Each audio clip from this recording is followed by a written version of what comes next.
ويا قوم ما لي أدعوكم إلى النجاة وتدعونني إلى النار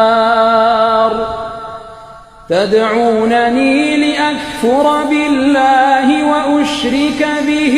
ما ليس لي به علم وأنا أدعوكم إلى العزيز الغفار